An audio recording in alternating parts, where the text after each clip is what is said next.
Yo, Shortbox Nation, this is Botter, and I'm here to tell you right now that con season starts early this year with the return of Northeast Florida's premier anime, comic book, and sci-fi event, Collective Con. That's right, Northeast Florida's largest pop culture convention returns for its 10th year on March 8th through the 10th at the Prime Osborne Center in Jacksonville, Florida. 10 years of Collective Con, they're pulling all the stops out to make sure this is a can't-miss event. And the guest list they got going, don't even get me started on the guest list. I mean, they've got A-list celebrity guests and voice actors from some of your favorite movies, anime, and video games like Elijah Wood and Sean Ashton, Ray Park, Trisha Helfer, Ross Marquand, Max Middleman, and Bo-Katan herself will be there, Katie Sackhoff. Tell me what other convention is giving you the opportunity to meet Frodo and Sam from Lord of the Rings, Darth Maul, and One Punch Man all under the same roof.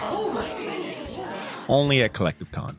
And if you're looking to get some of your favorite comics signed, or if you want to get an original sketch from some of the best comic artists in the world, well, you're in luck, because there'll be plenty of comic and creator guests there, like DC comic artist extraordinaire Clay Mann, Harvey Award-nominated illustrator John Taylor Christopher, Marvel and DC cover artist Chris Stevens, and acclaimed Star Wars author Timothy Zahn. They'll all be at Collective Con this year. And if you're looking to bring the family, or if you want to make a weekend out of it, you're in luck, because there'll be so much going on at Collective Con that weekend in the form of vendors, fan panels, video game tournaments, cosplay contests, after parties, and a bunch of fan events. You can purchase single and 3-day weekend passes now using the link in this episode's show notes, or by going to collectivecon.com to book your tickets and hotel. Buy your tickets now, and I'll see you at Collective Con, March 8th through the 10th. Now let's start the show. Ladies and gentlemen, I present to you the Shortbox Podcast. Season 9. What's up, dude? Yo, check this shit out. About to drop that comic book talk show that brings you the best. The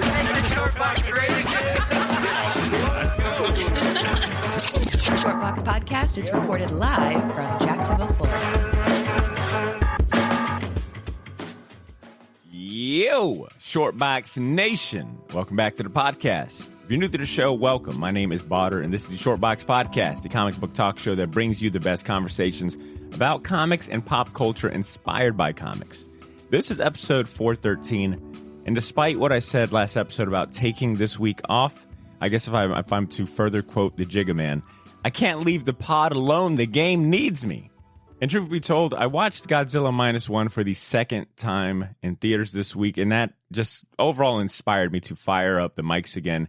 And I wanted to record a little banter, a little commentary, if you will. And I figured, you know what? Some of you might appreciate a movie review over having no episode at all.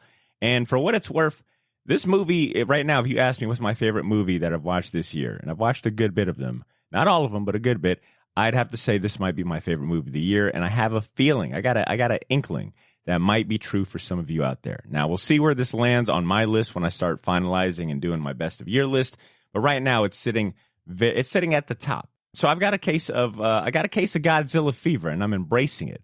And this episode also gives me an excuse to invite Corey Torgerson, the biggest Godzilla fan that I know, back on the podcast this week. You've heard him on the podcast before, and you'll hear from him again here in a minute. Corey is the host of the World is My Burrito podcast, or TWIMBY, as we like to shorten it. It is a podcast focused on reviews and deep dives into Japanese and American pop culture, its effect on history, as well as the philosophy behind and within said content. So it's a great podcast, and you should subscribe to it and add it to your lineup if you like, or if you want deep dives into Japanese pop culture like Pluto, Shin Kamen Rider. He did an episode on Ghost of Tsushima. Obviously, he's done a few episodes on Godzilla, and so on. Check it out. The World is My Burrito podcast. Now, with that said, if you haven't seen Godzilla Minus One yet, or if you have any plans at all, maybe you bought some tickets, maybe you're catching it tonight or later this week, this might be a good place to pause this episode and save it for later. We will be talking about important plot points, as well as scenes that might spoil the movie for you. So consider this your first spoiler warning. And before we go any further and begin talking about everyone's favorite king of monsters, I want to give a Godzilla-sized shout-out to our sponsor for this episode, Gotham City Limit. It's Jacksonville's best shop for comics, toys, collectibles, and more. If you live in Jax, make sure you stop by the shop sometime this month and enjoy their 24 days of sale event that's currently going on. It's a month-long, giant sale event. Every day is a different sale. And if you don't live in Jax, enjoy the steals and deals from the comfort of home, no matter where you are, by shopping their online store at GothamCityLimit.com. With the bills paid and the housekeeping done, I'm going to give one last warning that we are now entering spoiler territory from this point forward. So please, if you haven't seen the movie, if you got plans to see it, I'm warning you now. Proceed at your own caution. And with that said, let's start our Godzilla review and welcome Corey Torgerson to the podcast finally. What up, Corey? How you doing, brother? Yo, what is up, man? Thanks for having me. I feel like you'd probably cut our friendship short if I didn't, at least extend an invite to you for a Godzilla episode. Like we rarely have. Yeah, maybe. Now, Corey, before we get into Godzilla and the movie, I do want to obviously ask about Twimby and your podcast. I was trying to find when's the last time you were on the Short Box. And if I'm not mistaken, it was last year for our Halloween episode, our spooky Short Box episode. We did the horror comic spotlight. I believe you spotlighted Blood on the Leaves. Or am I thinking that's a Kanye West song? Blood on the Tracks. Blood on the Tracks. That's right. That was last year. How is the podcast doing? How is Twimby? It's doing well. It took me a long time to release Pluto because part of that was like how I started writing it. And then, I got in my own way of doing stuff, which I'm sure you're very familiar with that. You lay out the best plans and have the best intentions, and then you yourself are the greatest problem. Oh, man. Yeah, look, last week's episode, no surprise probably to anyone, but I definitely had to re-record a few parts of the intro. And something as small as like an intro or sometimes I'll re-record like transitions because I'm like, I didn't really flow that well or that smooth. I end up recording like 30, 40 minutes for essentially like a 5-minute part. So I know that very well. Yeah, it can definitely be, entertaining in its own right. Biggest issue being writing out like Pluto in particular, which I would absolutely recommend anyone listen to that. It was shorter than I expected, but as I was writing it out, I realized that I wanted to say something other than what I was writing. So I basically overhauled the entire episode. But with the inclusion of something like taquitos, which are my mini-sodes, that's kind of why I want to do those, is it's getting like harder and harder to do some of these like hour and change episodes with 30 something pages of notes, so the taquitos and then movies like, Godzilla Minus One coming out, it's very motivating. And actually the only other short episode I've ever done, and this is back in the beginning, was on Godzilla vs. Kong. It was my only other like 15-minute episode. And I was like, man, I should do this more often. This is like low pressure, real easy, man. I am here for more taquitos. Hell, actually, right now, I'm here for some real life taquitos as well. All right, not just a podcast episode. I know, some man. real ones. I could use it. All right, let's get into Godzilla. At the time of this recording, this movie is currently sitting at a 97 and a 98 on Rotten Tomatoes. 97 being the critic score, 98 being the audience score. I mean, fantastic, scores. I think on Metacritic, which doesn't have nearly as many reviews compared to Rotten Tomatoes. I think that's sitting at a 7.9, I think around an 8. The movie, in terms of monetary success, it has grossed north of 45 million globally at the time of this recording. I believe it's also the highest grossing Japanese live action film of all time in North America, according to one article that I read. So I guess just to go ahead and get to rip the Band-Aid off, how would you rate it? Oh, yeah, definitely. Out of 5, I'd put it at 5-star. I would say it is a 100% movie. I can see where like the 97s and 98s, come from, because there's little bits of goofiness to it. But if you're a fan of the franchise as a whole, the movie is perfection. But yeah, it's definitely, and as far as message goes, there's not a whole lot of Godzilla movies with actual messages, but this one is, top 3 for me. It boots out one of the previous ones. What was your list looking like prior to this movie in terms of like favorite Godzilla movies of all time? Man, all time. Yeah, my number one for me is actually still Godzilla vs. Biollante, which is an absolutely terrible movie. It's because of the time period, and it's because of what it was trying to do. It did recreate Godzilla. Godzilla vs. Biollante, top film. The original Godzilla, because it is such a dramatic film. It has a message that even today no one has listened to, which is why Shin Godzilla, the film, exists. And then, I don't know, probably one of the goofier ones like Godzilla vs. Megalon. I lean towards the goofy ones, but the ones with messages are very important to have in that franchise. So what movie did Minus One bump out in the top spot? So if I went with messages, it was still the original Shin Godzilla second, and then GMK, Godzilla Mothra King Ghidorah, Giant Monsters All Out Attack. And that is the direct translation. But it boots out GMK because the message in GMK was actually forgetting those who fought in the war. It's still very vanilla on like judging Japan for doing anything wrong. But it is very much, regardless, like the movie is about what happens when you just lose respect for those who fought for your country. And in this case, it's a giant evil monster appears from the ocean and starts wrecking everything to help you remember a little better. If that don't help you remember, I don't know what will. Yeah. And I think this probably that boots GMK out. And I would say it goes above Shin Godzilla. Okay. Because of execution. Like the message is great. It's something that's eternal. And then the execution, again, if you're a fan of the entire franchise, it is, I think perfection.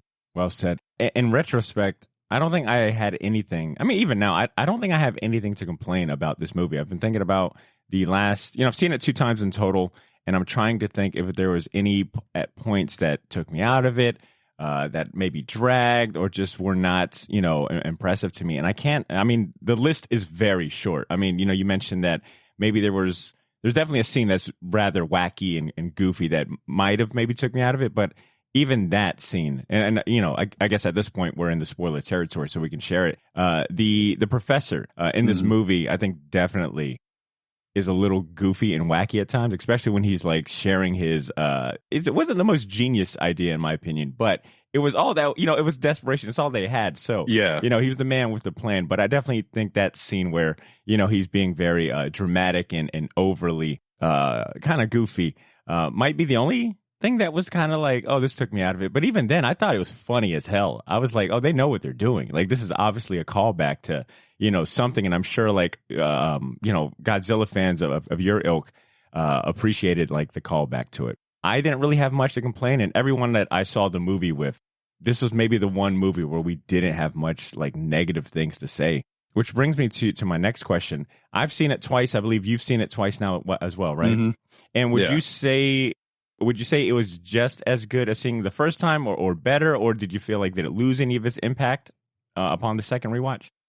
It doesn't lose any impact. The second time is like the easy watch. I try to go in anytime with a Godzilla movie to just like appreciate what's in front of me. Mm-hmm.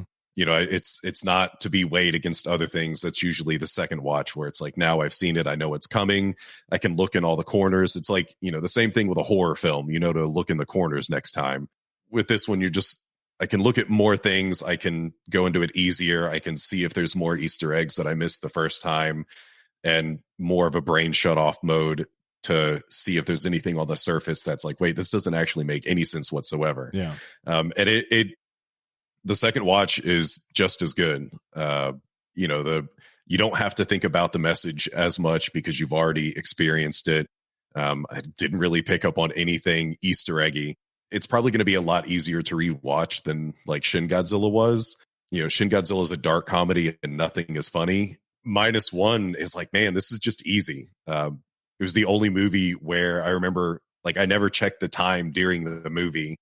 But I checked it after, and it's like 125 minutes runtime. And I was like, you are kidding me. Like, that was such an easy watch. It felt like maybe an hour 45 tops, but it was just so easy to sit through it. For sure. The second watch was my attempt at sharing this experience with, I went with my brother and I went with Blythe. So the whole time I'm like hyping this movie up to them. I'm like, guys, it is life-changing. Like, I can't wait for you to watch. I'm like really hyping it up, and I'm not even worried that it'll live up because I know it will. So for the second watch for me was like their enthusiasm was like a nice payoff. Like, to look to my left and my brother's jaw is like open and on the ground, and to look to my right and Blythe is like teary-eyed and like enjoying it as much. So this is a movie that I felt like I became an evangelist for. Like, I'm spreading the word. Like, yo, you got to go see it. I'm saying these like massive hyperbole filled statements about how good it is. And I'm in it. I believe like what I'm saying. Like, hey, this is an experience. This is going to be a movie that years from now, I think, you will be able to proudly say, oh, I saw that in theater. I got to experience, like Minus One, coming to the States, and, I saw it opening weekend. And what's cool is that, sure enough, the same night that I went to go see it, they made the announcement that they're expanding its viewing, I guess, in more theaters, but I don't know if they talked about how much longer they'll keep it. I think I saw one line from the director or maybe a rep from the studio that will keep playing it as long as people want to see it. Yeah, because I think it was through the end of the month, because I didn't realize that it had like a hard stop on like the 7th or 8th or something like that. So it was only in theaters technically starting as early as the 29th of November. The official release date was December 1st. And then I think it was like the 7th or 8th, and it was day of or day before the final day. It was originally only in 1,000 theaters, I think. Wow. And then they moved it up to 2,500. That is a massive jump, right? Yeah, 150% more theaters. Yeah, making it more available. We live in Florida, so theaters, it's not that big of a deal to go find a theater that's going to have this. But I did have a buddy up in New Hampshire tell me that for Shin Godzilla, he had to drive an hour and a half or like 2 hours away for the nearest theater that played that. Wow. He drove the length of the movie to go see the movie. It's dedication. And Shin was, or not Shin, Minus One was in like a nearby theater, probably only like 30 minutes away. So it's, that availability, man, that has an impact. I think it's probably safe to say that this is a prime example of like the power of word of mouth, like really helping this movie and getting people interested and getting the hype going.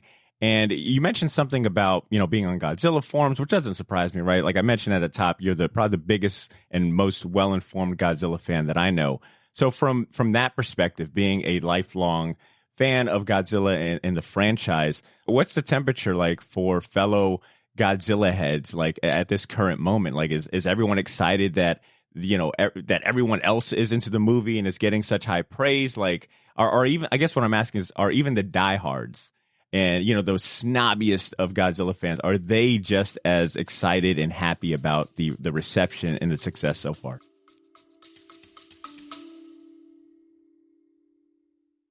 Yo, this is Botter. Sorry for interrupting this episode, but I'll keep it brief. I wanted to let you know about a massive sale we have going on over at the Shortbox store on all of our merchandise and apparel. That's theshortboxstore.bigcartel.com. You can now save 20% off your entire order using the discount code YOO, Y-O-O. So if you've been waiting for the right time to finally buy that gauntlet snapback, or if you ever wanted to buy any of the shirts you see me wear on the podcast, well, now's your chance to get them for a steal. We still have a few sizes left of everything, but they won't last long, and once they're gone, they are gone. And then I mentioned that all of our apparel is screen printed on high quality material. None of that heat transfer or direct to garment stuff. Our shirts are some of the most comfortable ones you'll ever wear, and the hats look even better in person. So wear your support for the Shortbox Nation proudly, knowing that you're going to look damn good doing it. Get to theshortboxstore.bigcartel.com as soon as you can, and don't forget to use that discount code YOO, Y-O-O, to save 20% off your entire order. All of this information can be found in this episode's show notes if you want to get there faster.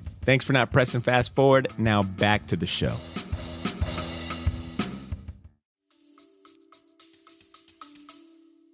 Yeah, I would say overall, that is what I've seen, is like everyone is for it. There's a couple of other points in the film that people are a little tepid on, but it's one of those that, like, a second film, which I think it was, I don't know, yesterday or the day before, the director mentioned that he would like to do a second film, and is hoping that that's, on the docket for Toho.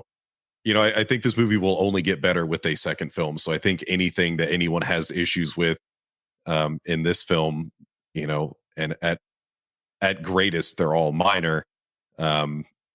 It's all going to get paid off if there is a second film. So yeah, I would say everyone right now, they were all hyped for its release, and so far it's been an echo chamber of this is a great movie. This is an awesome movie. It's the best thing I've ever seen. With a lot of people, it generally goes straight to the top. I think this is a lot easier to consume than even the original. So I feel like for many people, Minus One is, their number one, if you're going for the dramatic and not the corny stuff. That's fair. And in terms of the director, and I guess really let's just talk about the cast as a whole. The director is Takashi Yamazaki. He was not only the director, but I understand he was kind of like a triple threat in terms of this movie. He's the director, he's the writer, he's the visual effects supervisor.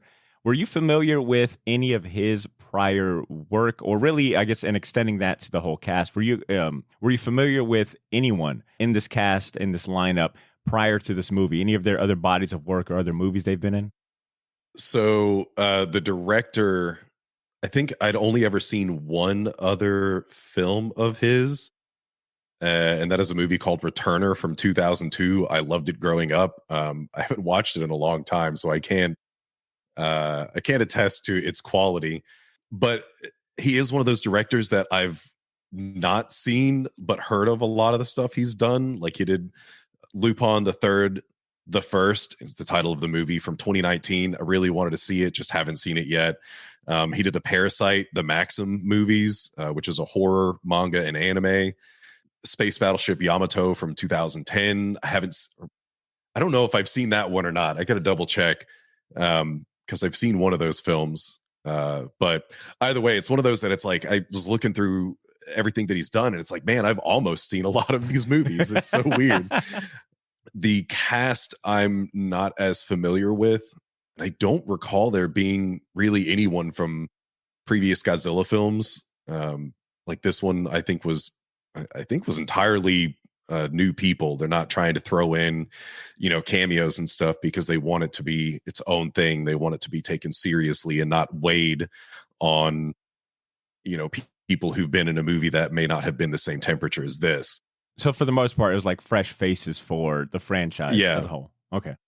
In general, like in Japanese cinema, because this is something I was reading, I don't know if it was this morning or last night, like effects wise, this is absurdly good for a movie that's almost entirely CG and the budget was under 15 million. And it's like, weigh that against a Marvel movie. And a lot of the comments are, well, they always try to get new actors so they don't have to pay them as much. There's no RDJs in this movie.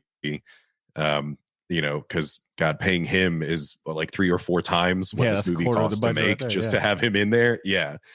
So like that's how they're able to kind of keep those budgets low, is by getting a lot of new faces, up and coming actors. And, this could be the launching point. I want to say the main 2 people are like fairly popular in their own rights, but this being kind of an additional slingshot for their careers. Yeah, I noticed on the IMDb, the actress that plays Noriko, her name is Minami Hamabi, and I'm going to go ahead and do a blanket apology across this entire episode if I slaughter, butcher, or fuck up any names. All right, I'm going to do that. But I noticed that she's got top billing, at least on the IMDb, and then obviously the lead character, who is it Koichi Shikishima? I think that is the name of the character. Shikishima, yeah. But he is played by an actor by the name of Ryunosuke Kamiki, who has a very interesting story, by the way. I don't know if you're up on this, Corey, or not, or read through his IMDb, but I'll just share it here because I was like, oh, that's pretty cool. Yeah, go ahead. Apparently, when he was born, he was diagnosed with a rare disease. He is one of the lucky few, like of the 1% who survived this disease. They don't have it listed on the IMDb. I'm not sure exactly what disease, but sounds like he has got extremely lucky. And it says here, to celebrate this miracle, his mother decided to register him as a child actor in an agency to record his growth, which I thought was a very interesting way to celebrate. Okay. It says he acted in his first TV ad when he was 2 and then quickly became, one of the best child actors of his generation, according to this IMDb. Some credits to his name it looks like a few animated movies. One is called Your Name. He's acted in The Secret World of Arrietty. He's got a credit in Spirited Away. He was the voice of Bo, is what he's credited as. But it sounds like for the most part, this was, to your point, like his kind of big breakout film. And going back to Minami Hamabi, She plays opposite of him as his main love interest. It looks like, I'm not familiar with these movies either, but she's, I guess she was in Shin Kamen Rider, which I want to go see. That came out this year. Oh, yeah. She was in Let Me Eat Your Pancreas. What the fuck? Don't even. Yeah. Yeah. Okay. Welcome to Japan. Gotcha. So I guess I have to say I'm not familiar. Obviously, I'm not familiar with either of these two, but it's cool to hear that these are, maybe not the most well-established or well-known faces, and we're getting to watch maybe and potentially like their big breakout movie, and a big launching point for their career. Yeah, it because looking at Ryunosuke's work, like that's all VA. So this is his time to be seen, in face. And then Minami, like Shin Kamen Rider. I don't know. The Hideaki Anno, that director, is the only person who at this point people give him like whatever the hell budget he wants, and somehow he still makes these amazing indie movies. Like, because he did Shin Godzilla, which is less indie, but Shin Kamen Rider, good God, that is a very lame movie, but it is charming as hell. This will be the movie that they're like remembered for. For sure, probably attach you for the rest of their lives. Yeah. Corey, you brought up the budget and the visual effects. It was definitely one of these shining compliments that I've heard echoed a few times, just how good the visual effects is, how good, Godzilla looks, how good the action scenes are. And that was something that Blythe echoed when we left the movie was, man, there was no point that I felt that the visual effects felt wonky or were bad. And yeah, I definitely will echo that and spotlight that as a big point of praise, is that Godzilla looked fucking great in this movie. Would you agree? Oh, yeah. He looked good. And this is the weirdest thing that stands out to me, both watches, but his belly jiggle, because he has like belly jiggle physics. And I was watching this and like, that's belly another one of those things. Physics. Yeah. It like balances out the severity with like the reality and kind of the goofiness of it. It really does balance the tone. The look was great, and they put a lot of thought into, behind how it would move. He was a big boy. He had some chunky legs, man. One of them thighs would feed a whole nation for months. Oh yeah, absolutely. But I love that design because it reminds me a lot of like the 90s Godzilla, the Heisei era, because that one at the time had some of the chunkiest legs of any of the Godzillas. And then this one came out, and it's very similar to that visual aesthetic. But yeah, it was very cool. And one of the weird things that they don't draw any attention to it, the elbow spikes. He has like spikes coming out the backside of his. Oh, I think I might have missed that myself. Yeah. From the top up, I will say, like, in certain scenes, he just seemed really stiff. This Godzilla was more of a force of nature, like he didn't have any, there was no motive to any of like why he did it. Like, this is just, he's a creature. This was his habit of just destruction. None of this was personal. I think to me, it just made him even more terrifying that like he had no regard to anything that was around him, right? Like he didn't give a shit about the destruction he was causing, so it only made it a little more scary of how stiff he would move and like just how, the dead eyes that he had. He's not supposed to be a land creature. And I think that's kind of like when you look at the evolution of even the suit over time, it's, part land, part aquatic, but the lore of Godzilla goes further and further. Like it's always based in water, but then the suit design starts leaning more to favor the water. In this one, when he pops out, just like you said, it's like, man, that's a very stiff arm movement. And then it's like, what does he need those for? If he's mostly, he's fast in the water. And they go so far out of their way to show you that he moves so slowly on land, just that methodical machine. Well said. Methodical's word. Yeah. Yeah. He does not move quickly. It's not as fun as like any of the people in suits, but I feel like it's a little more realistic, to have that build. Yeah, he was like a giant wrecking ball, like just moving much slower. Well said. I didn't even think about that point of him being a primary, because when he's underwater, he's moving like a ballerina, weightless. Yeah, yeah, like a ballerina. I was thinking about the spikes on his back. Mm-hmm. Have they always been that pronounced? I don't know, something about the size of those spikes, and especially when he's underwater and certain scenes, like all you see is the spikes. it looked like an angry moving island at times. You know, it's like that island, you don't want to fuck with that island. Matter of fact, it's don't coming go over towards there. yeah. Have the spikes always been that pronounced and that, you know, just jagged and just, I don't know, overall just kind of scary looking? This is the most pronounced, but Millennium would be kind of similar because Millennium, starting in 99, intentionally got away from the softer spikes of like from 54 all the way to like 95. Yeah, they'd always been kind of soft and rounded. Then Millennium got a little bit sharper, and then between that, you know, it kind of flexes back and forth. But that was one of the first things that stood out. Is like even the smaller form was, holy shit, these spikes are massive and very ugly looking, you know, which just adds to the threat of this giant thing. Yeah, it's like not only can he, you know, destroy buildings with his tail, not only will he squish, you know, a football team, you know, with his feet, but it's also got spikes, so we can't attack it from the back. Yeah. Yeah.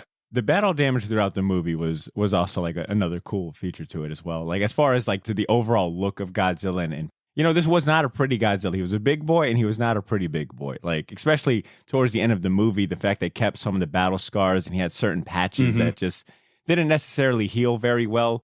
The ships put up some sort of fight and at least like there was battle scars to show that like, you know, this Godzilla could be theoretically defeated or had some sort of weakness or at least, you know, felt the damage at that. Yeah, it felt it. And I'm glad you mentioned that because I feel like a couple of people missed out on that. When he got his face blown off in the beginning of the movie, that never heals to the same color. Throughout the entire movie, it's always a different color than the rest of his body. And that, like, noticing that is like, oh shit, that's so all these other things are probably, you know, damage from ships. And we never see him grow. We see two different sizes.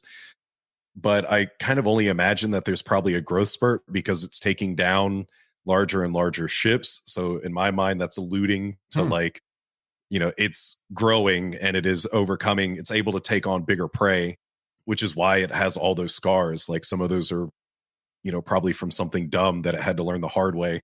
But yeah, I really appreciated that attention to detail, that the damage never truly heals. There's always something that's left behind on it.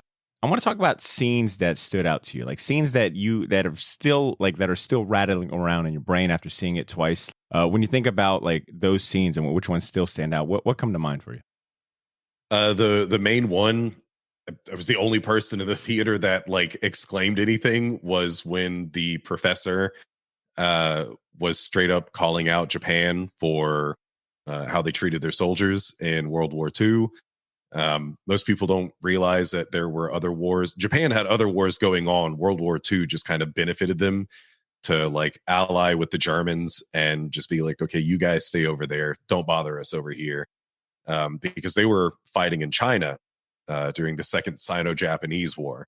And they overextended. It's, you know, your classic military tale of, you know, back home, everything's great. Japan as a nation is taking over the world, while over in China and throughout all of Asia, so not just China, Korea.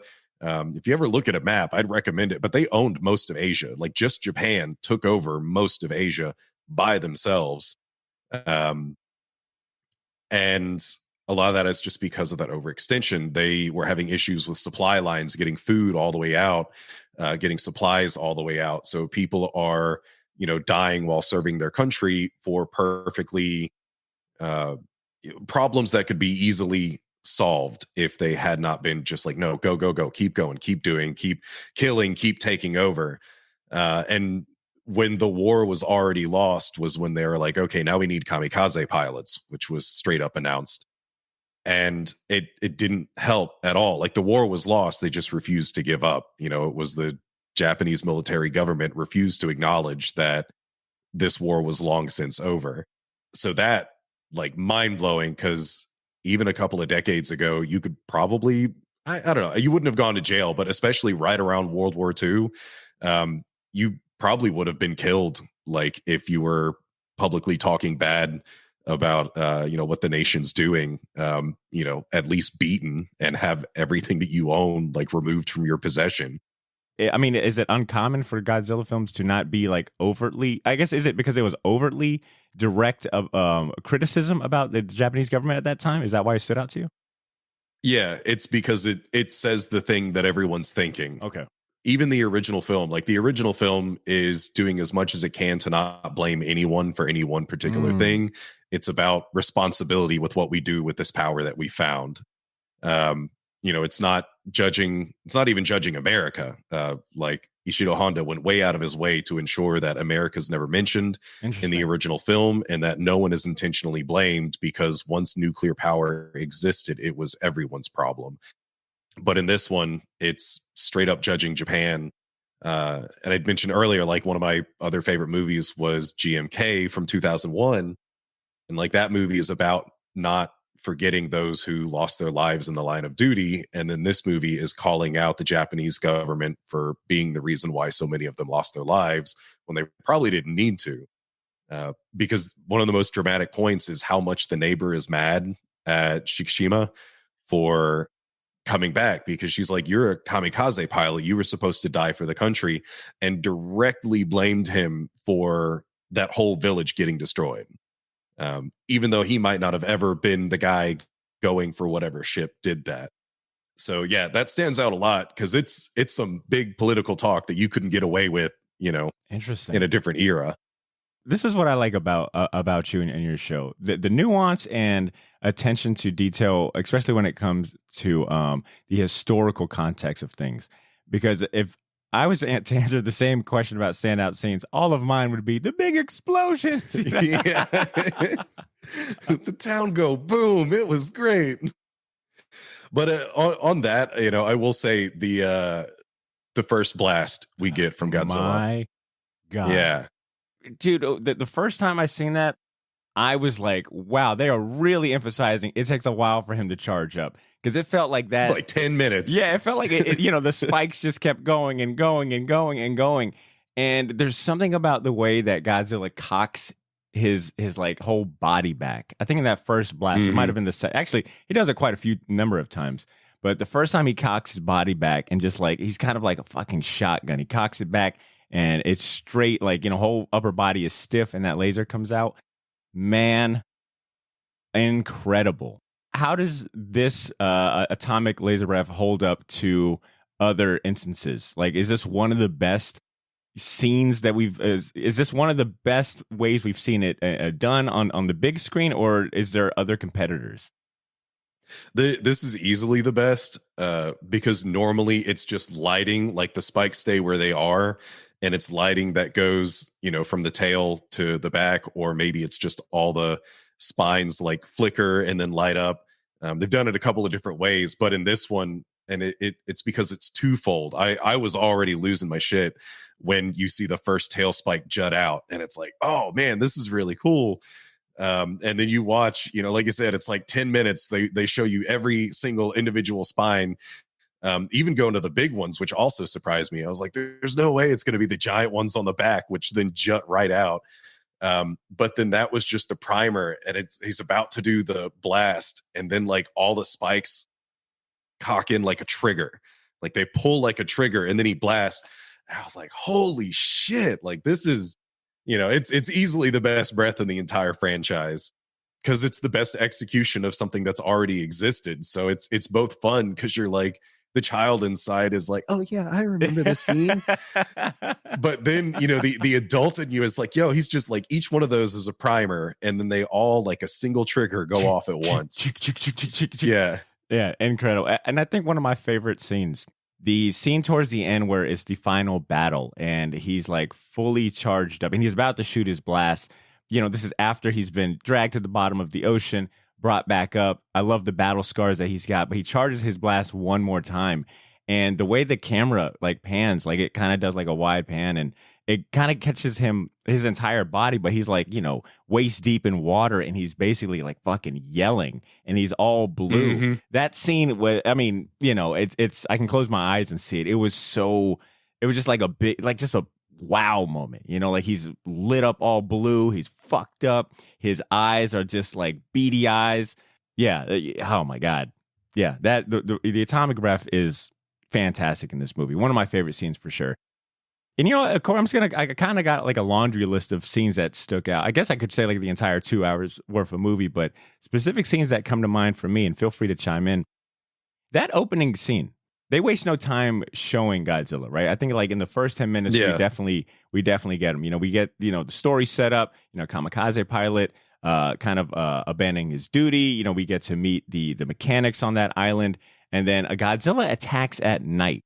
And I don't know about you, man, but it got me thinking, what would be scarier than a fucking giant dinosaur monster attacking at night? You know, like that scene was so chaotic, but definitely I think it does such a good job setting the stage of what you're about to get into, right? Like, and even then it, you know, far exceeds expectations, but something about that opening scene and it just being nighttime, and the some of the camera angles where we're underneath Godzilla at times and we're behind him and we're not really sure where he's coming from. It's something about that night scene to me was just, it definitely let me know, oh, I'm in for a ride. I'm in for a fucking ride. Yeah, the opening was great. It felt very Jurassic Park. Well said, yeah. You know, with just like him popping seemingly out of nowhere, takes down the light tower first, and then just wreaks havoc. Because when I first saw it, I was like, he's only like 2 stories tall. Because I'm trying to get, you know, I'm trying to play like, okay, there's no way that light tower was like 5, 6, 7 stories tall. And then when it hits me, like how small it is, it's like, oh shit, you know, there's more to come in this movie. That first attack was baby form compared to what we got. Also on my list as far as cool and standout scenes. What else do I got? Obviously, I think the attack on Ginzu was insane as well. Like we get to finally see him in the daytime, you know, in the city, and just how chaos, like straight chaos that was. Just like to watch that destruction at that scale, and then also seeing like other characters, especially Noriko, you know, with her on the train and her whole scene, and watching, you know, how it impacted her. Because I think after she survives that train scene, like she's just kind of like walking aimlessly among the crowd. You know, it's like, damn, we're getting to watch like a lot more people witness like Godzilla, and you know how devastated they are. Not just the destruction itself, but like emotionally, you know, being that shocked. Because he just goes in and it's uncaring, you know, it's without purpose, and that's why I like this Godzilla, is he's just destroying for the sake of it. You know, he's not going to attack anything in particular. He's just mad. And the way that the professor, you know, characterizes him, you know, he calls him at some point an organism, and then, you know, he brings up like a lot of attributes that, you know, paint him as like this monster, right? Like he brings up that Tokyo is now in his territory. And, you know, just the way they characterize and describe him, you're like, man, not only is he a force of nature, but he is, you know, this unknown organism that they're studying and learning as well. And they can only attribute it to some sort of monster or animal that, you know, is trying to just claim his territory. And we just happen to be in the way. And, you know, by the point that he not doubled in size, but grew in size, Odo Island would have been too small. So it's like, what's the next biggest thing? So that's why he goes for mainland Japan, is like, okay, well, I need a place where I can hang out, because this island ain't going to do it anymore. Well said. But you were talking about Noriko, and you also have to remember that this is like day 1 or very early into her doing her own thing. Oh, like this is what happens. The attack on Ginzu is followed right after she kind of makes her independent. She's like, yeah, I'm getting my own job. I'm going to be an independent woman in Ginza. And I don't need no man, especially not one who ain't going to marry me after like 3 years of being together, or even say that he likes me. So yeah, no, so that's like extra traumatic. It's like day 1 on the job, Godzilla attacks your whole ass city. It's like, you know, maybe I should have stayed at home, like Mama said. One thing I was only able to articulate afterwards is that no one in this movie is related. You know, I felt like, and correct me if I'm wrong here, or feel free to chime in, but one of the messages that I got from this movie is the themes of like of family. You know, everyone has lost everyone they've ever cared about due to the war, the air raids, etc. So now you're watching these people have to band together and become like family for each other. Like no one is blood related. And that was one of the themes that really stuck out to me, is that, or one of the things for this movie that I find really impressive, is that you can have an action movie with all these big moments and destruction and spectacles, but at its core, like the themes of family are there, duty, honor, nationalism, it really touches on a lot, and I love that that this movie proves you can still do action movies and have like a emotional core and a story. Yeah, the family thing, it is certainly a favored part because it spreads throughout every aspect of the movie. The mechanics on Odo Island are their own family, and that's why the one captain was so mad, is because he's fought with these guys through the war and he lost his family, his brothers in arms, and then you've got Shikishima, who literally lost his actual family, and they're almost immediately replaced. But he's the only guy who's like refusing to see it. He's literally gifted an entirely new life in a wife and a daughter, and the person who hated him the most, his neighbor, became like another mother figure, or like an aunt figure, however you want to view that. Everyone realizes, like, between the warrior of, or the failed warrior of Shikishima, the dedicated warrior of the mechanic, the homebody woman, I can't even think of her name right now, Sumiko. You have the thief and then the infant, and all of them have to band together. You have all of these different worlds, separate ways, worlds apart, kind of thing, and they all have to come together, like you said, to become family, because there is nothing left. And it is a wild message, for all Fast and Furious talks about family. Like, this does such a better job of showing, truly family is what you make it. And when times get tough, the phrase is, the blood of the battlefield is thicker than the water of the womb. And all of these people had to become family because they'd all suffered equally. They were all on equal footing. Yeah, they do a good job of introducing all of these different characters and tropes, and to your point, showing you how, like, the connective tissue and how they come together. I'll also admit I was a sucker for all of the inspirational speeches. Especially especially when they Shikishima is the doc convinces Shikishima to go to the the civilians battle force is what I'll call it. That's not what they call it in the movie, but you know what I'm talking about. But when he goes there and the doc is explaining the plan, and it's a bunch of ex-Navy personnel and military personnel, and they're kind of shaky about it. We've got family, and half of them leave, and then there's that epic speech where he's like, what does that one guy say? He's like, is it guaranteed death or something like that? Are we guaranteed to die? And he's like, no, not at all. And he goes, well, I guess it's better than war. And, like, just the brevity that they breathe into certain moments without sacrificing some of the emotions of, like, the previous ones. Like, and not to bring, the MCU or Marvel into it, but it's just because the example comes to mind. But, like, some of the critiques there are that they always seem to undercut very good emotional moments with, like, just terrible jokes. It's like they can't let, certain emotions breathe. But this one, I found that balance done really well multiple times, where it's like the insertion of brevity and jokes done in a very tasteful way. Because, after that, everyone starts, like, fuck it, I'll join. Someone's got to do it. That's what I liked. It was that quote. That quote was said twice in that movie. One by the captain when they first meet Godzilla in the water, and they realize, oh shit, they had us out here to collect mines to stall and fight Godzilla. And the doc is like, don't you hate government orders? And he's like, with a passion, but someone's got to do it. That's echoed again in that scene where they're all coming together and forming their civilian military. Is, someone's got to do it.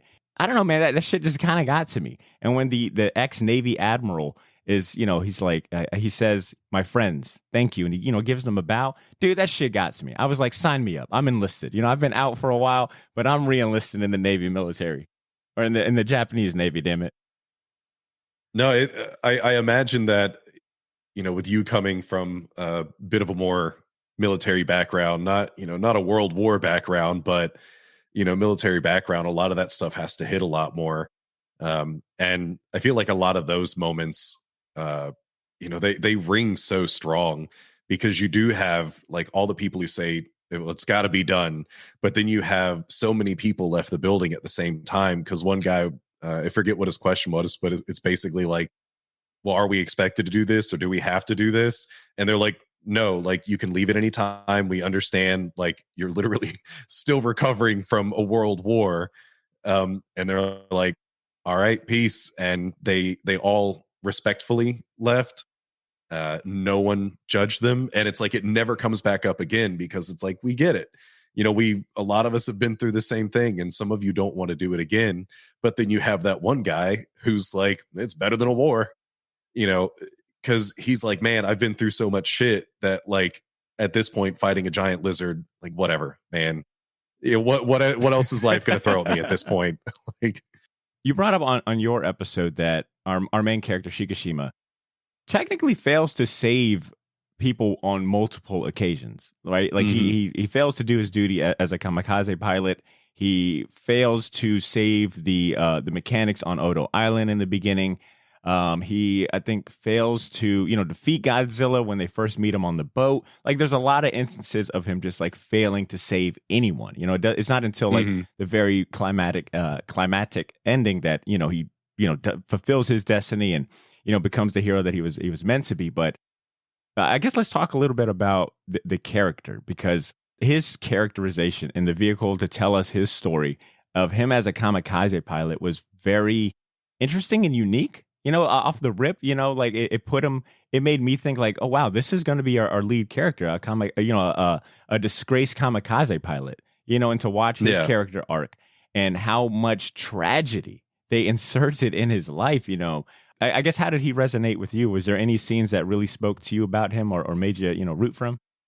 I mean, it does come down really to the end. Like, even he still has that mentality of the job needs to be done. And it's at the end when he sends like dozens of letters to wherever he thinks the previous mechanic might be. And he intentionally pisses the guy off, knowing that that's the only way that he'll ever come out of hiding to fix the plane. And his entire plan was like, there's been so much tragedy. I've lost the woman who was most important to me. And like, I already am not really doing a great job of being a father. So I will give up my life. I'll, pay my respects to the ghosts of the dead, which were the other mechanics on Odo Island. And it is still cool that he had so much fervorance to defeat Godzilla, knowing, once we find out at the end, knowing that he did have an out with the eject button. That he's like, he was still willing to die, though he'd finally had that change of heart. Because before that, he was, he's wildly incompetent. But I guess there is a difference between signing up to die for your country and then signing up or being drafted to die for your country. Was like, you have one job and that's to die. And he's like, I don't think I want to do that. But then he never lived beyond that point up until the end. And there was that like slight character shift when he went to help Noriko and Ginza. But then even then, she's the one who had to save his ass because he was so dumbfounded by Godzilla. And it, like, the whole time, it's like, just grab her. Like, you're in this nook. Like, just grab her, just grab her, just grab her. And then like Godzilla does the launch and she just, yeets him in there. And it's like, in my mind, I'm like, you are an idiot. Like, the greatest good you're ever going to get. And, you still can't save her. Yeah. Dropped the ball colossally. But man, what a G move on her part. If I had a hat during the theater, I would have taken it off in her honor. Cause that scene caught me by surprise. I did not expect her to save him. Much less, I didn't really expect her to die. Definitely caught, I think, everyone in the theater off guard. I remember, even just that scene, there was not a dry eye in the theater at that scene. Obviously, kind of fast forwarding a little bit, but when she comes back towards the end, waterworks everywhere. Oh yeah, dude, I teared up too. Yeah, that's not very Japanese, like, film to have, they like their tragic deaths and it adds to the tragic hero. But when Sumiko got the note, like after he was like, I'm gonna go die, and Sumiko, someone delivers the note, I'm like, no way. Like, I know what this is, because it's a very American thing. And then at the very end, you find out she is alive. Yeah, no, I teared up a bit because it was so unexpected to actually get that. But as far as like other favorite scenes in the movie, it ties in with what I think will be the biggest gut punch if they make a number 2, is that she has the like healing factor or whatever it is. Something is keeping her alive that is unnatural. Interesting. Okay, because I was leaning more towards maybe they play off like radiation poisoning or something, because they do make a point in after the Ginzu devastation and cities destroyed that, you know, they're finding what did they say on the broadcast, you know, we've got scientists out there studying his remains, it's highly radioactive. I thought they were setting up, you know, maybe radiation poisoning or something like that. I didn't even think about the healing factor being maybe a potential plot point for the next one. I mean, it's speculation because nothing's stated, but in my mind, it's like they went way out of their way to show the destruction.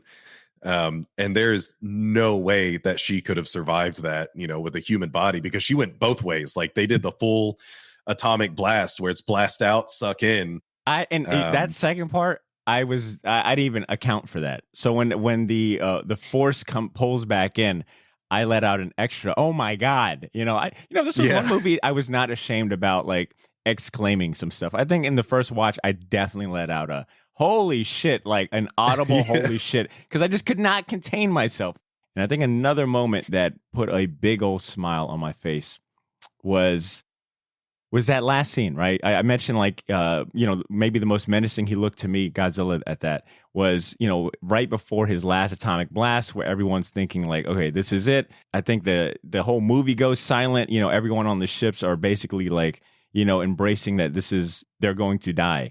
Then you hear, like, I love that they let you hear it first before we see it, because prior to that, all of your attention and care is on the crew, right? The entire naval crew, because they have just failed at drowning Godzilla and they failed at, you know, jettisoning him back up. The pressure wasn't enough to kill him, despite getting a really awesome and inspiring scene with the tugboats. When the tugboats show up and the kids like, you know, y'all thought I wasn't going to fight in this war. You know, here I am. Never wanted to join a tugboat crew so bad. This movie put me through so many range of emotions. I was like, sign me up for the Navy and give me a tugboat, damn it. Give me the tugboat crew. But I will say, you're telling me that they had enough time for all of these tugboats to, you know, go out to each individual Navy carrier, tie them all up, and still pull Godzilla. I'm like, man, Godzilla's a very patient monster in this case, you know?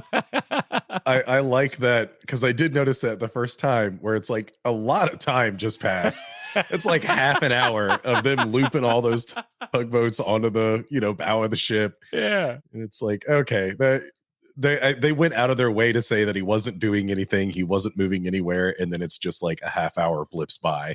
One thing I'll say about some of the big moments in this movie is that they don't linger too long on them. Like it feels like a lot of big moments in this and especially this particular example of Shikishima, you know, diving his ship into Godzilla's mouth, it exploding, taking off half his head, and, you know, he jettisons out himself. I thought that happened so quick, and that's not. And there's another scene in the movie where that's, you know, a big moment that they could have drawn out happens very quickly. Like it's a very concise. And, you know, they keep it moving is what I'll say for a lot of these big moments in this movie. Yeah. And that's why I mentioned that it's like it's 2 hours and 5 minutes, and it did not feel like that. They do a great job of like holding your attention. Even when people are monologuing, it's kind of the same, where the monologue, it's like they know what might be considered boring or would be boring if it goes on for too long. Trying to go into the science of how to kill Godzilla. And even the professor being like, it might not work. It just sort of waving everything away, where it's like, it might not work, but it's the only thing we got, so we're going to do it.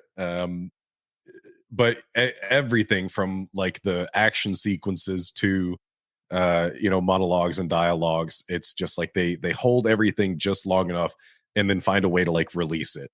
Yeah, and I want to go back to Shikishima and the actor that plays him, Ryu Nosuke Kamiki. His performance throughout this entire movie was remarkable. His whole life was just, a tragedy after tragedy after tragedy. He acted his ass off. He got that point across really well. And one of the best scenes, in my opinion, that has nothing, well, I guess it all has something to do with Godzilla, but in particular that showcased the acting here was, after he loses Noriko. And, he's charging up, that cry that he lets out, that fucking guttural, visceral pain and scream from deep within. I love that he charged it up. And then when they hit it with the ash rain as well, that rain of just ash and debris, that black rain was talk about an epic, just jaw-dropping performance and execution. I thought that scene itself definitely deserved a spotlight. And if my man does not win every award known, to Hollywood, then I think they're fucking up. But that scene was definitely one that was like, yeah, that's the proper response after losing your girl and your city, a second time. Yeah. You nailed it. No, yeah, I agree. That was, probably, I guess my favorite individual scene of him is because that's the first time he gets like a genuine emotional reaction. Because everything prior to that was like withheld. He was withholding emotions, withholding decisions, and then that's when he realized that, like, he fucked up. He did, because she didn't need that job. Like, she totally could have stayed home and just been a mom to the child if he would have stepped up, agreed that it's like, yeah, no, we are partners, we are, lovers, we do have a child. But yeah, that's everything came crushing down because he goofed up in the military and then he goofed up at home and there was nothing left anymore. You could feel it. It was good. He's just such a very unlikely hero for a majority of the film. Like, you don't really like him. Yeah.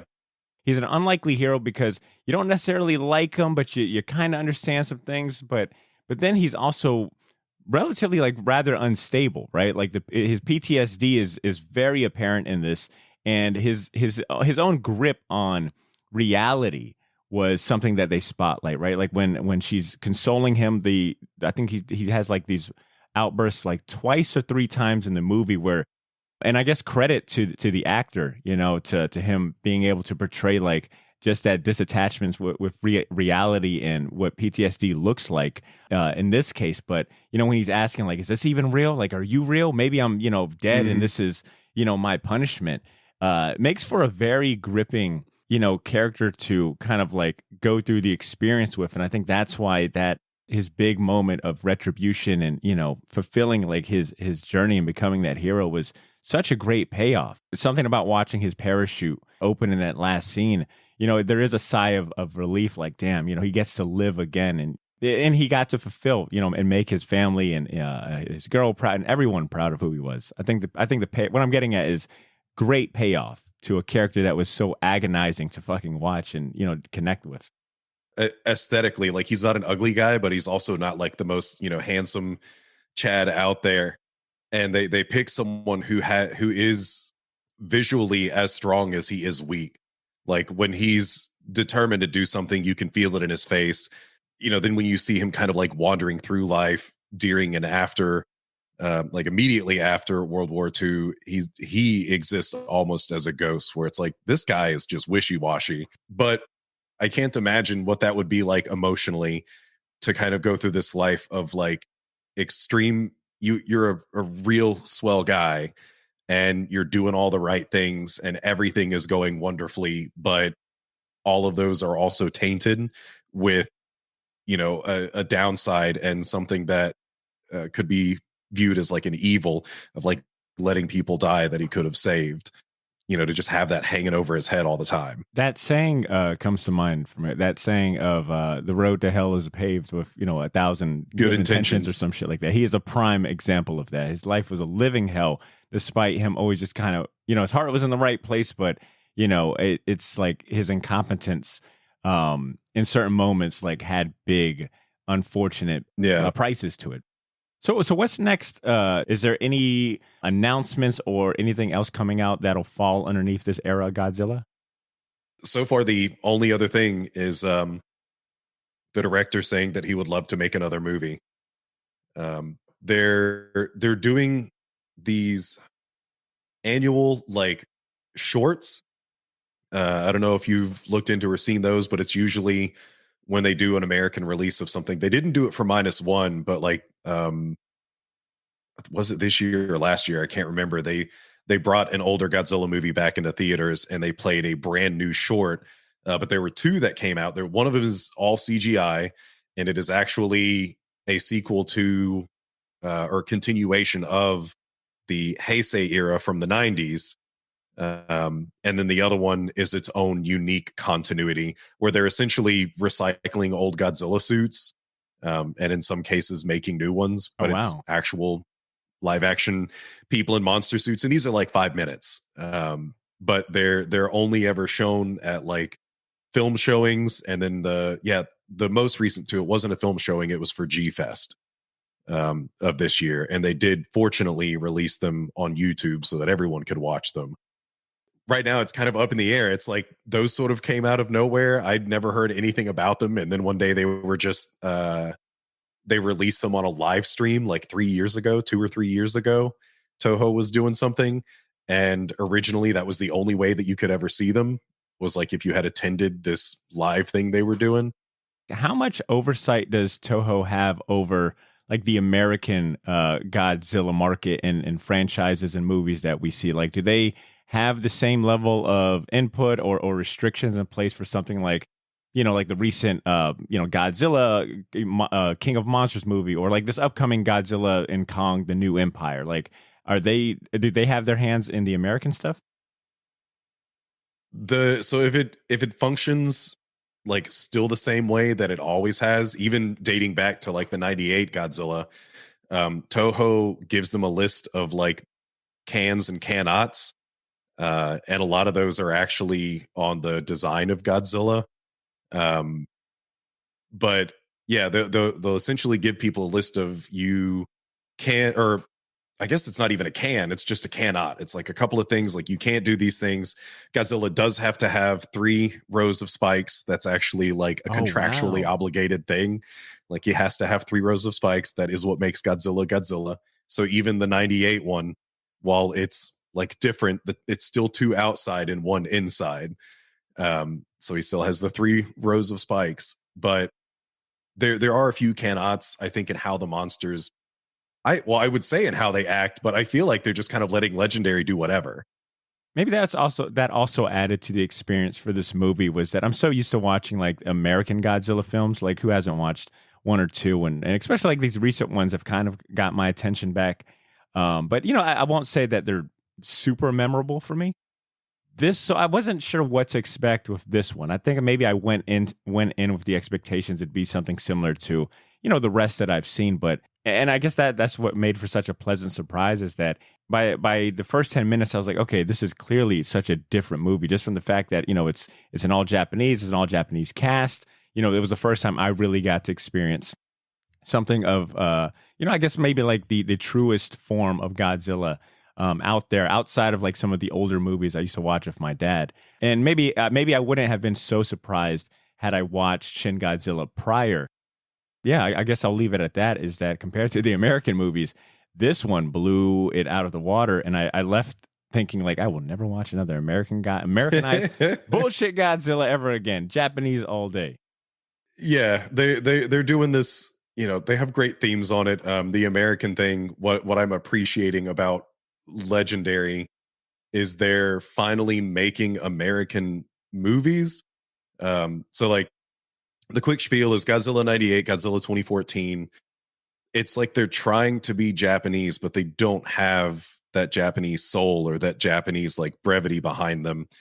And I feel like all of the other films, so Skull Island, King of the Monsters, Godzilla vs. Kong, they're like, okay, we need to start making American movies instead of badly mimicking the Japanese movies. We're just going to do things our way. Because like Godzilla vs. Kong, even now, when I was looking up stuff on Minus One, a lot of people talk down about that. But it's Jules Verne's Journey to the Center of the Earth. Mm-hmm. That's all it is it's like a 1960s American movie. And it's like, I appreciate that, but they have, the American cyberpunk thing going on with a lot of their lighting and stuff. There's a lot to be appreciated, because it's like, no, Godzilla vs. Kong is an American movie, and it's based more off of American cinema.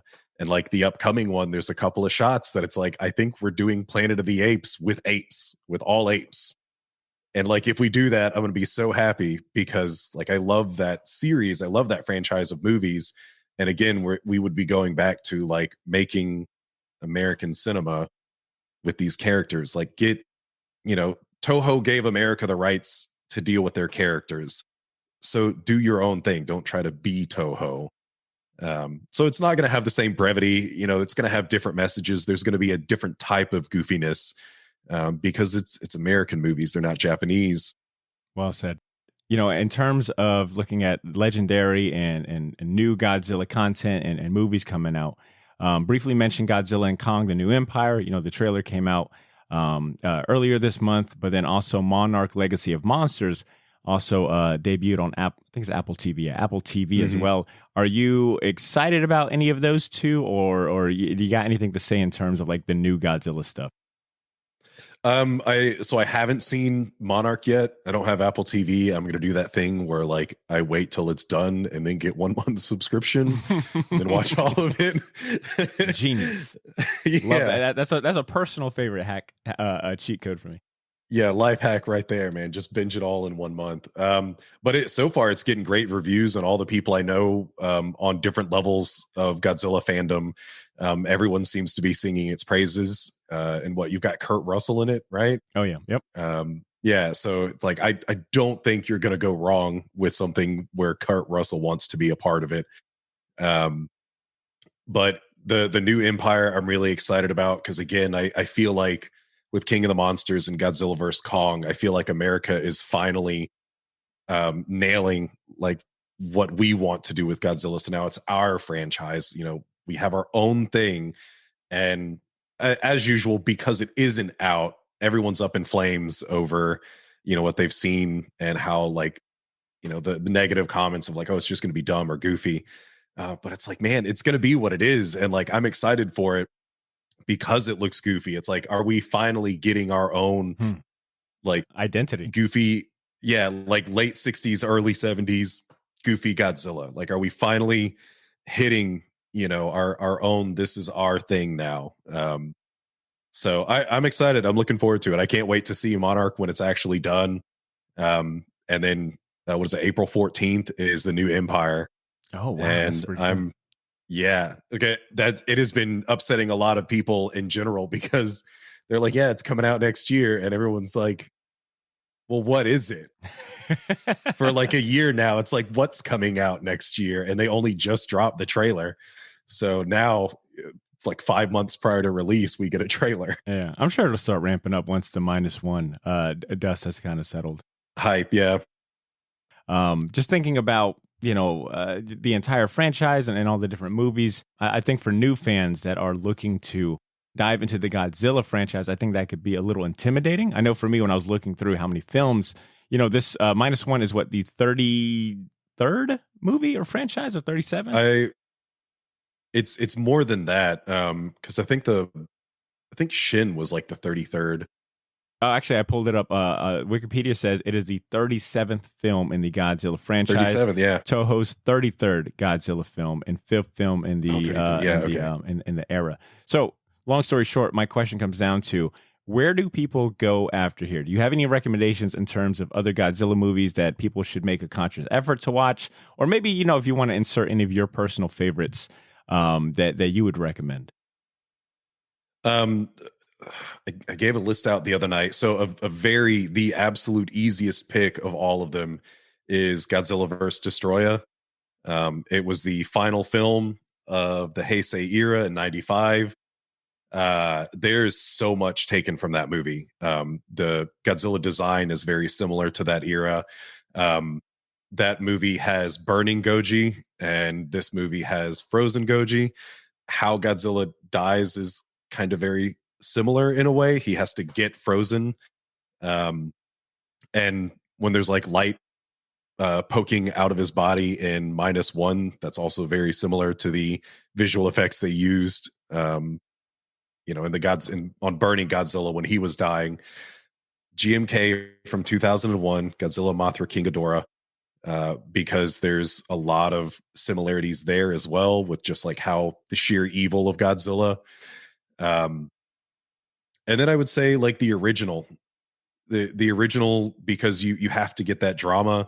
It puts you in the right mindset of, the time period and what people are going through. But, the other side of the coin, because everyone's broke as a joke and like totally just trashed in this film, and in the original one, it doesn't seem quite that bad. Japan doesn't seem that bad off. They're not showing you the wartime disasters in quite the same way that this does. And I'm trying to think if there has to be something from the original or something else other than the first one from the Showa era. But probably like, I don't know, Godzilla versus Mothra or The Thing, depending on what DVD or Blu-ray you can find. Yeah. I was really hoping you'd say I was really hoping you'd say Final Wars, only because I was reading an article last night and it said, actually I got the quote here. It says, nowadays every major franchise wants their version of Avengers Endgame. The massive blockbuster brought pieces together decades of story into one epic battle. Wildly, Godzilla did that years before with Final Wars. And I won't lie, it kind of piqued my interest. I was like, wait, there's a Godzilla Endgame out there? Or, their version of Endgame?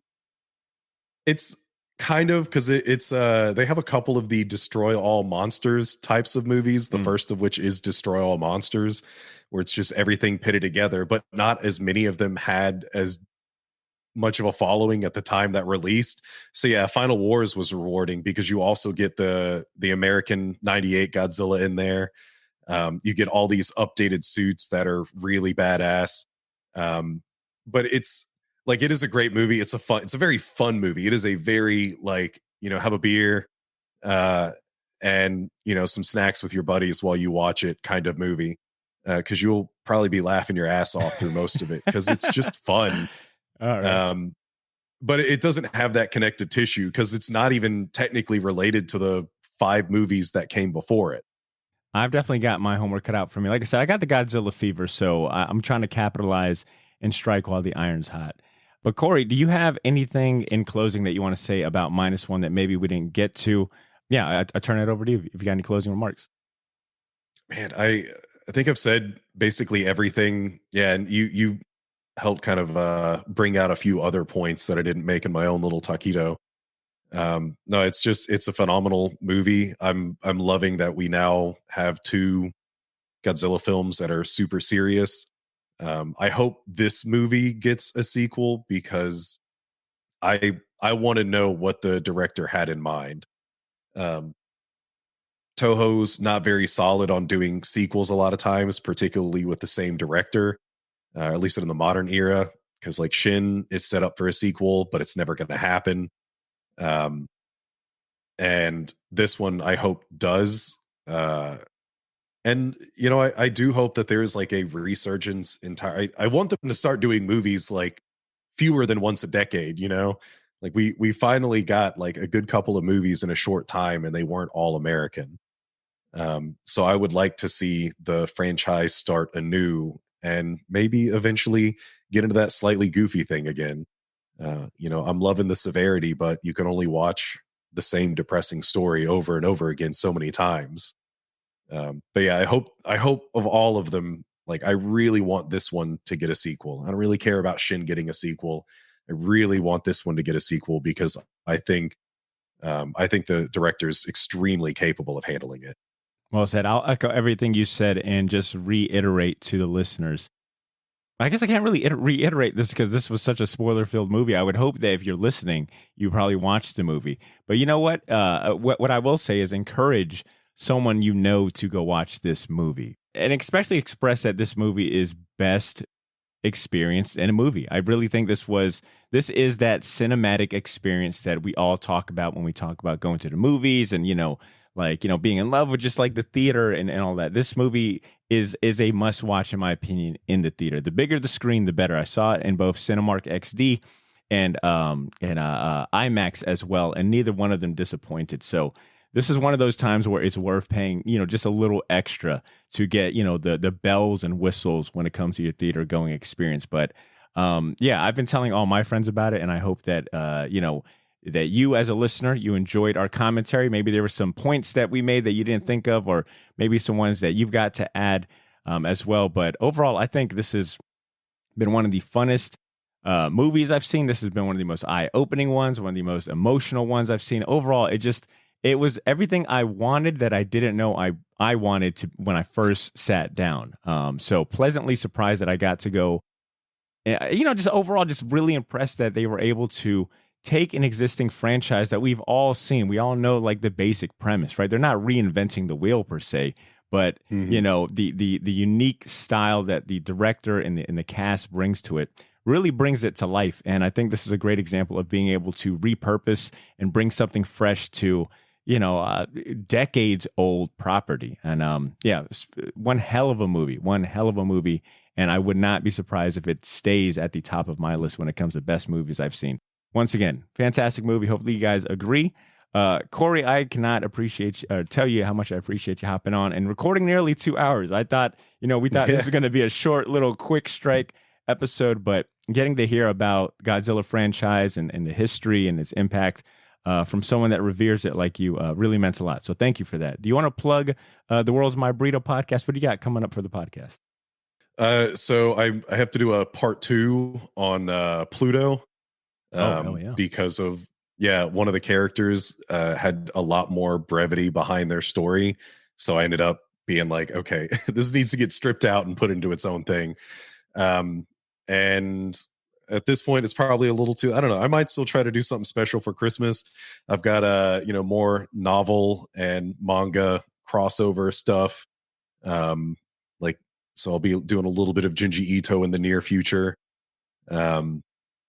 But yeah, if you want to listen to the podcast, The World is My Burrito, anywhere you listen to podcasts. And then social media is Twimby Podcast. So Instagram, X. At this point, just about anywhere. I'm not on Blue Sky yet, but working on that. I got you. Look, I've got you covered as far as the social links. I'm going to have all of those in the show notes. So if you enjoyed hearing from Corey, if you want more deep dives into Japanese and American pop culture and history, check out The World is My Burrito. But as far as this episode goes, there you have it, Shortbox Nation. That is our show for today. I really appreciate you spending your time with us, especially for a surprise episode. If you are still listening, if you're still at the, basically this is the credits rolling, then I especially want to say thank you for sticking with us the entire time. And it also sounds like you enjoyed this episode, because who the hell stays for the end credits if you didn't enjoy especially for a podcast? Obviously, you enjoyed it. So do me a favor, leave a 5-star rating and review on Apple Podcasts or Spotify, or most importantly, tell a friend about the show. Word of mouth, ratings and reviews, those are easy ways to help us in major ways. So, and it doesn't require much on your part, and we'd really appreciate it. I will definitely be taking a break next week, so there won't be a pod planned for next Wednesday, but there's plenty of content and bonus episodes to hold you over on the Patreon channel at patreon.com/shortbox. Now, heads up, it's not free, but it's also not expensive at all. I mean, imagine buying a cup of coffee. That's how much it costs to enjoy some extra bonus content on the Patreon. Not only that, but the money that we get from our patrons goes right back into the show to make it better. It also motivates us and keep us going.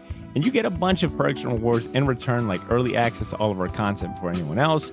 You get immediate access to all of our bonus and unreleased episodes. And depending on what tier you sign up for, you also get free comics and merch sent to you. So if you want to try it before you buy in, you can also sign up for a free 7-day trial of the Patreon and cancel if it's not a good fit for you. So once again, consider joining our Patreon community at patreon.com/theshortbox. In the meantime, take care of yourselves. Go read your comics. Go watch Godzilla Minus One, maybe for the second or third time. Maybe that's the homework. Go watch Godzilla Minus One once more, and continue to make mine and your Shortbox. I'll catch y'all in 2 weeks. Peace.